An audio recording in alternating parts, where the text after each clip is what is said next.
All right, for our studio sneak peek, we are trying to stay warm here in Wisconsin. It was -9 this morning.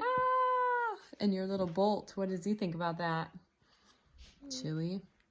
Oh man, luckily it's cozy down here in the studio, and Jason is back onto the sea turtle painting. You might remember a couple episodes ago, I showed you the underpainting with all the browns and talked about how this is kind of an old style back to the Renaissance, and when colored paint was super expensive, and this was a way that they added all these shadows and tones. So Daddy, that's what I call him around the kids, Jason, is going to show us kind of what he's up to next.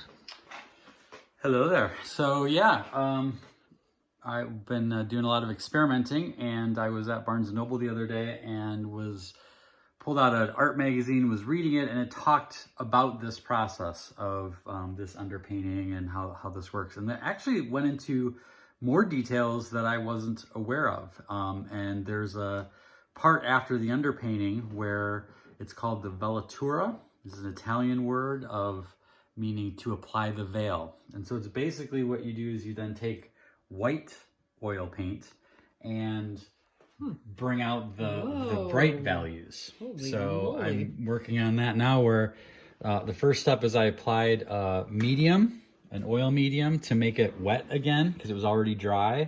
And then when I applied the white into the wet, it helps it blend more easily. So the goal will be to pull out all of the light parts with this white, and then after that I can do thin layers of color over the top, and it'll really pop. One of the things I read is that one of the reasons they did this for people, is because if you really look at a human skin, there's a lot of translucency in there, where you can see it's their not veins always and just one color. You can see the bluish colors, the cool colors from the veins underneath. And so this technique helps mimic that in a lot of ways. So when you see old Rembrandt paintings and Da Vinci and stuff like that, and you see those, Vermeer is another one where the people, like the skin is just glowing, and that's part of the reason is because of the way they did this technique. So wow. I've never done this before, so it's kind of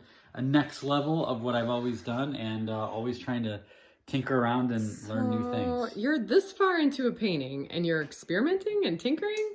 Yeah. That's kind of risky business, isn't it? Well, the nice thing about paint is you can always paint over it. That's true. So. Good point. Well, way to tinker, and we're anxious to see it all pop out.